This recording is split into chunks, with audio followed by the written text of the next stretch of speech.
Bismillah walhamdulillah Assalatu wassalam ala rasulillah Nabiyyina wa maulana Muhammadin sallallahu alaihi wasallam wa ala alihi wa ashabihi ajma'in wa man tabi'ahum bi ihsanin ila yaumiddin. Ashhadu an la ilaha illallah wal haqqul mubin wa ashhadu anna Muhammadan abduhu wa rasuluhu alladhi la nabiyya wa la rasula ba'dah.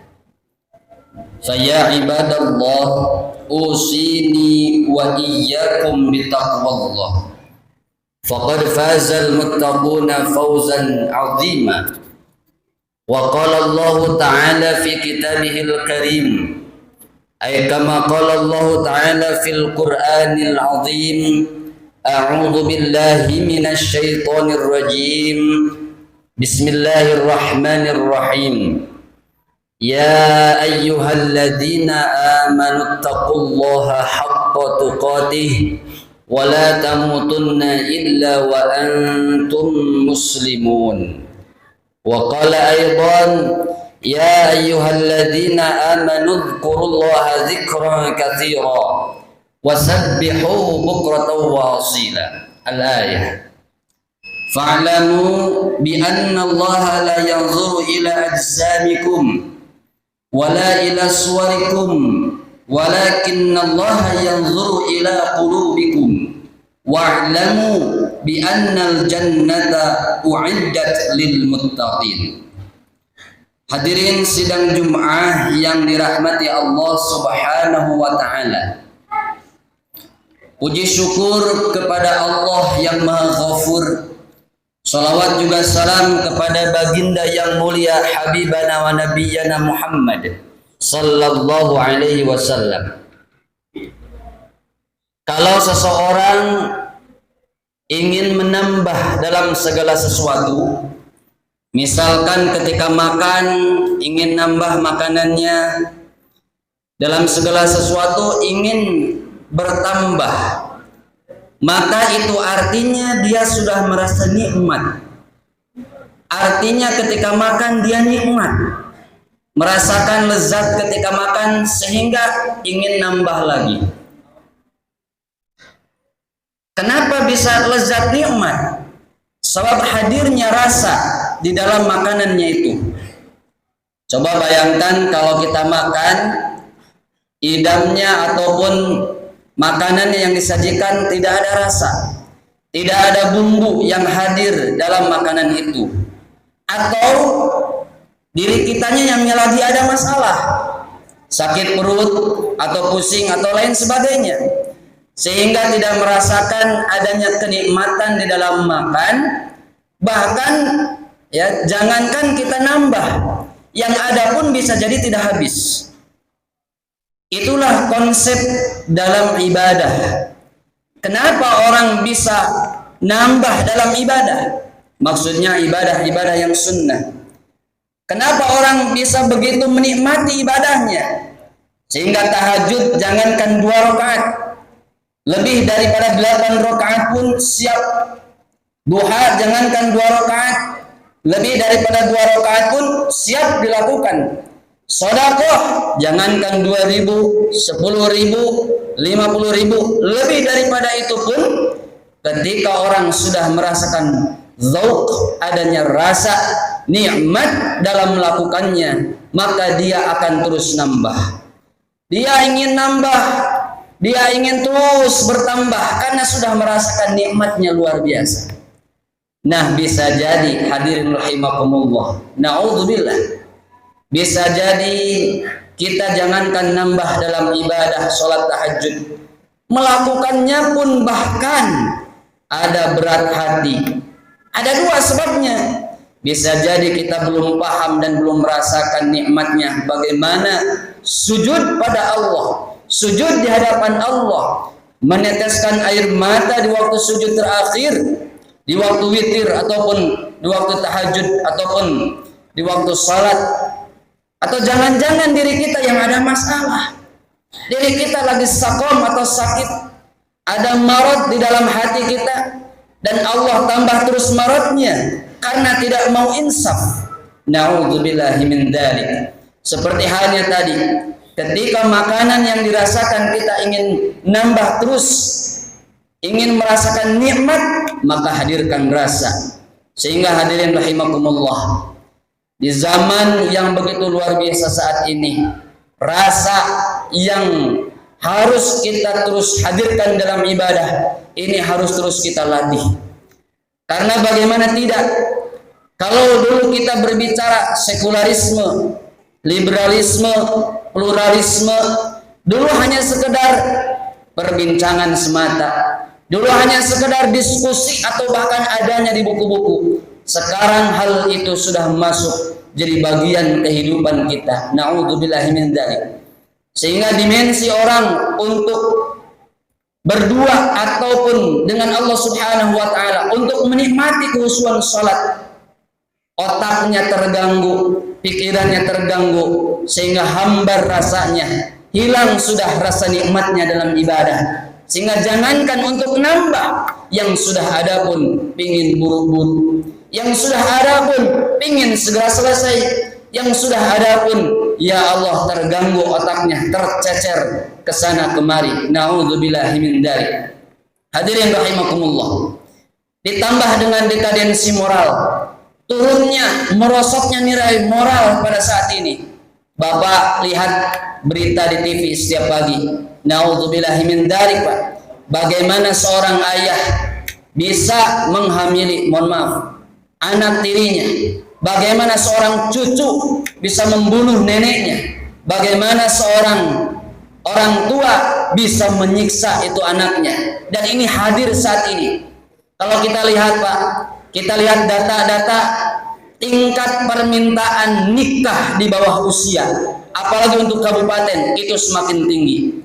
Di Blitar terjadi hampir setiap hari 100 permintaan nikah, Pak, di usia dini. Allahu Akbar. Kenapa? Zauq hilang sudah rasa dalam ibadah. Otaknya terforsir untuk dunia. Pikirannya terforsir dunia lagi. Bagaimana supaya begini, bagaimana supaya begitu. Popularitas, lalu kemudian harta benda dan lain sebagainya. Inilah nyata di hadapan kita. Seperti yang tadi disebutkan, sekularisme, liberalisme, bahkan pluralisme, bukan lagi sekedar hanya perbincangan saja, tetapi sudah menjadi budaya saat ini, sudah nempel bahkan di orang-orang yang belum paham sekali istilah itu, sudah masuk merangsek. Di mana sumbernya? Sumbernya adalah visualisasi, audiotori, apa yang dilihat, apa yang didengar, kinestetik, apa yang dirasakan. 3 pintu itu menjadi celah yang mereka masukkan, dirangsek, diobrak-abrik, dimasuki pemahaman-pemahaman itu. Apa yang dilihat mempengaruhi apa yang dipikirkan, apa yang didengar mempengaruhi apa yang dipikirkan, dan apa yang dirasakan jelas-jelas mempengaruhi apa yang nanti akan keluar menjadi perilaku, menjadi tingkah laku. Hadirin kaum muslimin rahimakumullah. Maka benar kata Nabi Muhammad sallallahu alaihi wasallam, 7 golongan yang nanti akan mendapatkan naungan dari Allah. Yauma la dhilla illa dhilluhu, di mana tidak ada lagi naungan kecuali naungan Allah, yaitu di antaranya pemuda yang saling mencintai karena Allah. Pemuda yang hatinya muallaq, hatinya selalu terkait dengan masjid. Pemuda yang hatinya selalu terfikirkan untuk memakmurkan masjid, datang ke masjid, hadir di majlis ta'lim. Itulah orang-orang yang di antara 7 itu, orang yang akan dinaungi oleh Allah Subhanahu wa taala di akhir nanti, di mana tidak ada naungan sama sekali.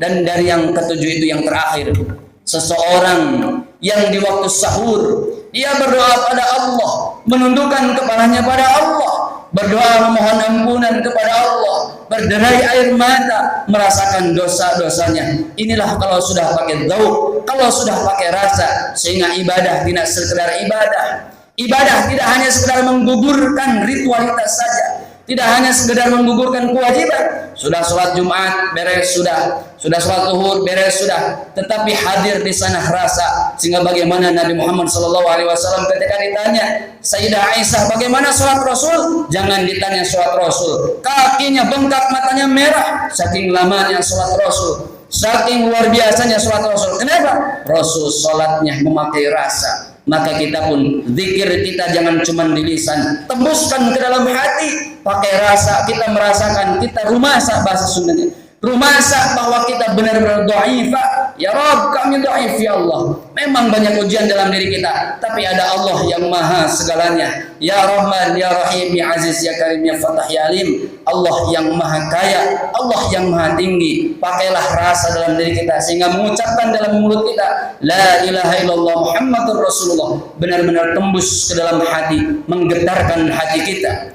Bukankah sudah jelas dalam Al-Quran surah Al-Anfal, innamal mu'minuna alladzina idza dzukirallah wajilat qulubuhum. Orang beriman itu adalah ketika disebutkan asma Allah bergetarnya hatinya. Wajilat qulubuhum, bergetar hatinya. Hadirin kaum muslimin rahimakumullah, semoga kita semua yang hadir pada saat ini, pemuda-pemuda yang hadir pada saat ini terutama, bisa mu'allaq hatinya terus terpaut ke masjid, meramaikan pengajian-pengajian, bukan hanya sekedar urusan duniawi. Duniawi penting, iya penting, tetapi jadikan duniawi dalam genggaman, akhirat di dalam hati. Jangan sampai terbalik, akhirat di genggaman, dunia di dalam hati, sehingga ketinggalan masalah dunia, stres luar biasa. Sekarang balikan, dunia di dalam genggaman, artinya sudah terkuasai masalah dunia nomor sekian. Bahkan ketika Allah berkehendak, Allah buka keran dunia tanpa henti. Ketika Allah berkehendak, Allah berikan dunia tanpa henti, sampai orang pun menolak, tidak mau ya Allah. Sampai Abdurrahman bin Auf meminta miskin, Allah ketika berkehendak tidak miskin-miskin Abdurrahman bin Auf. Begitulah ketika Allah cinta pada hambanya. Jadi sekali lagi mudah-mudahan kita dalam ibadah termasuk orang-orang yang ahli ibadah, istiqomah dalam ibadah, tembus ke dalam hati kita ketika ibadah, sujud kita, ruku kita khalisan lillah, ikhlas karena Allah, benar-benar mengharap ridha Allah. Dunia nomor sekian, biarkan Allah yang mengatur itu semua. Barakallahu li wa lakum bima fihi minal ayati wa dzikril hakim, wa taqabbalallahu minni wa minkum tilawatahu innahu was-sami'ul 'alim. Innal hamdalillah nahmaduhu wa nasta'inuhu wa nastaghfiruh wa na'udzu billahi min shururi anfusina wa min sayyiati a'malina man yahdihillahu fala mudilla lahu ومن يضلل فلا هادي له أشهد أن لا إله إلا الله وحده لا شريك له وأشهد أن محمدا عبده ورسوله الذي لا نبي ولا رسول بعده فيا عباد الله أوصيني وإياكم بتقوى الله فقد فاز المتقون فوزا عظيما اتقوا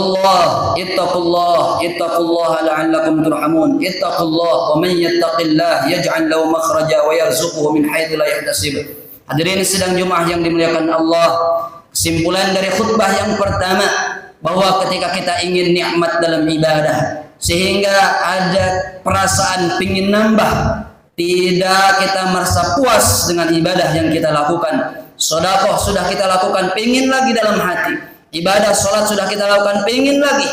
Maka Allah berikan kesempatan untuk umat muslim supaya bisa nambah terus dalam sholat. Adanya sholat-sholat rawatib, adanya sholat-sholat di sana sunnah-sunnah yang Allah bebaskan, silakan. Bahkan Allah bebaskan di sholat malam yang begitu panjang durasinya. Silakan bangun sepertiga malam, yang Allah minta hanya sedikit saja. Qumil laila illa qalila.